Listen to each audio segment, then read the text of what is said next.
Jadi gue barusan dapat kabar kalau ada kemungkinan terjadinya manipulasi terhadap data inflasi yang sedang terjadi di Indonesia sekarang. Dan ini yang ngomong gak main-main loh, udah selevel menteri, paham gak ini?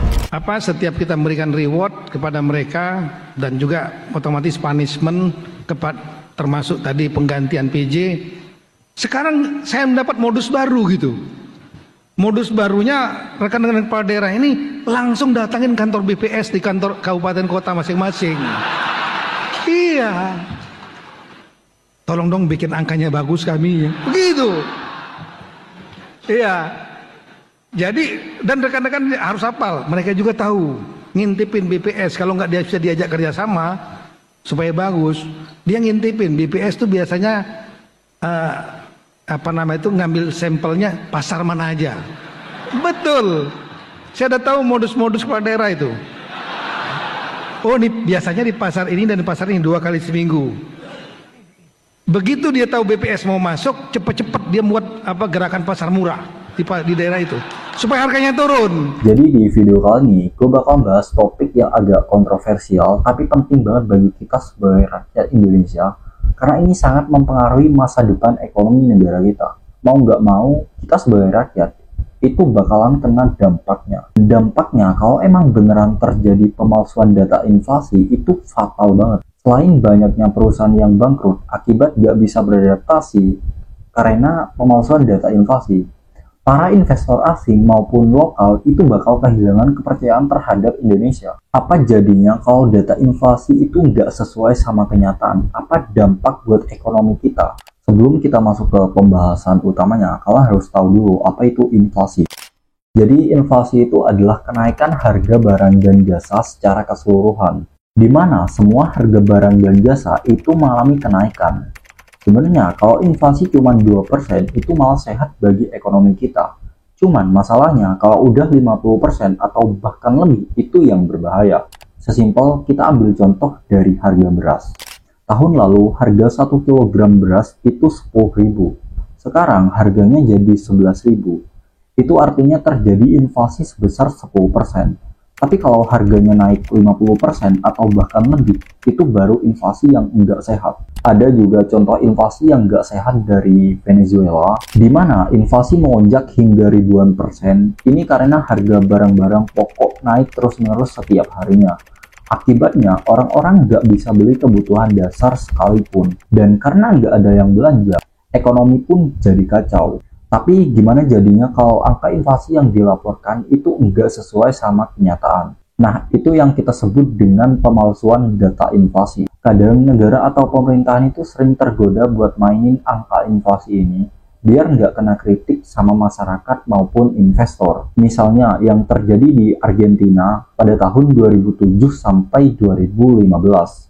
Di mana pemerintahan mereka melaporkan inflasi jauh lebih rendah dari kenyataan untuk kelihatan sukses secara ekonomi. Padahal harga-harga di lapangan terus meroket. Akibatnya rakyat kesulitan untuk berbelanja kebutuhan dasar sekalipun. Sementara data yang dilaporkan seolah baik-baik aja. Contoh lainnya adalah Turki di tahun 2021 ketika banyak yang bilang angka inflasi yang dilaporkan pemerintah lebih rendah dari kondisi nyata. Orang-orang langsung cari tempat buat mindahin kekayaan mereka. Banyak yang nuker mata uang mereka, yaitu lira, ke emas, saham, maupun mata uang lainnya. Ketika angka inflasi dilaporkan lebih rendah, masyarakat tidak akan siap untuk menghadapi kenaikan harga secara tiba-tiba. Padahal barang-barang pokok mulai naik mahal, tapi gaji stuck atau nggak naik-naik. Pemerintah nggak kasih subsidi lebih, dan akhirnya masyarakat yang paling dirugikan. Nah, buat kalian yang nggak peduli soal inflasi atau bodo amat lah, justru bisnis kecil lah yang paling banyak dirugikan. Mereka mungkin nggak menaikkan harga barang karena percaya sama data resmi, padahal biaya operasional mereka udah naik berkali-kali lipat. Bayangin kamu punya warung kecil, kan nggak tahu nih kalau harga bahan baku naik drastis karena inflasi. Tapi karena pemerintah bilang inflasi cuma 2%, tiba di pasar harga bahan pokok kayak cabai, beras, atau minyak goreng udah naik 20%. Kamu nggak naikin harga jual karena percaya data resmi yang dikeluarin pemerintah. Tapi akhirnya malah kalian yang rugi besar karena data yang dikasih itu justru palsu. Contoh lainnya ada Zimbabwe. Inflasi yang enggak terkontrol, bahkan mereka pernah memalsukan data inflasi di awal krisis, yang bikin harga barang sehari-hari melonjak gila-gilaan, dan mata uang mereka jadi enggak ada harganya. Bahkan rakyat sampai pakai sekeranjang uang cuman buat beli sepotong roti.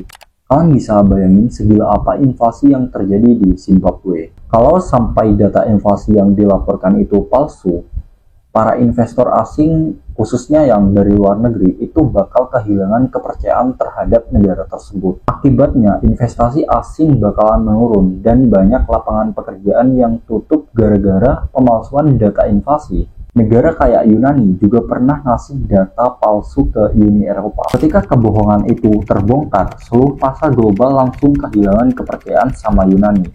Mereka harus mengalami krisis utang besar-besaran dan butuh waktu bertahun-tahun untuk pulih. Investor asing yang kehilangan kepercayaan bakal tarik semua modal mereka. Dan kalau ini terjadi di Indonesia, misalnya pabrik-pabrik bisa tutup, pengangguran jadi naik, dan pertumbuhan ekonomi jadi stagnan. Itu bahaya banget, apalagi kita menduduki posisi ketiga sebagai negara penduduk terbanyak di dunia. Yang pasti membutuhkan investor asing untuk membuka lapangan pekerjaan. Data inflasi yang dipalsukan bukan hanya ngaruh ke ekonomi aja. Kalau ketahuan, masyarakat bisa kehilangan kepercayaan terhadap pemerintahan di negara mereka. Dan enggak akan berhenti begitu saja, karena ini bakalan memunculkan protes atau bahkan kerusuhan. Inflasi yang dirasakan rakyat berhari-hari itu jelas banget efeknya.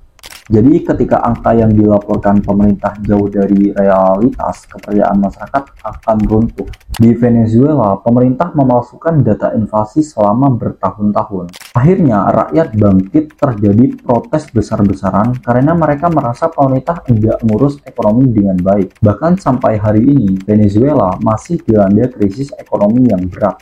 Di Indonesia, bayangin aja kalau sampai data inflasi yang dilaporkan jauh lebih tinggi dari yang terjadi di lapangan. Dan tiba-tiba harga kebutuhan pokok melonjak tanpa persiapan. Masyarakat pasti akan kecewa berat sama pemerintahan dan bisa aja memicu protes atau bahkan kerusuhan.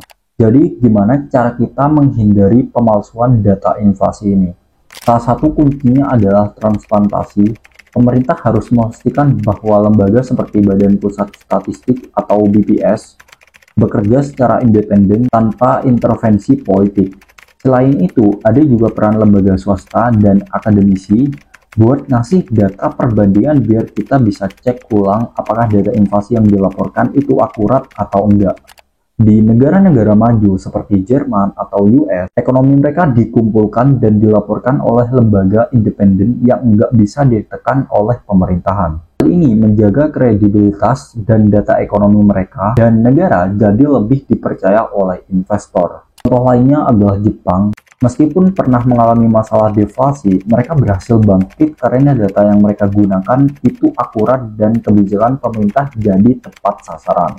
Tentu aja manipulasi data inflasi itu sangat berdampak buruk ke semua aspek, mulai dari masyarakat, ekonomi, bisnis, dan sampai ke politik juga. Kita juga harus kritis terhadap angka-angka yang dilaporkan, karena ini bukan hanya sekedar angka, tapi kelangsungan hidup kita sebagai masyarakat ke depannya. Jangka panjangnya itu bisa menghancurkan kepercayaan masyarakat dan investor juga. Mari kita jadi warga negara yang peduli dan kritis terhadap data inflasi yang terjadi di negara kita.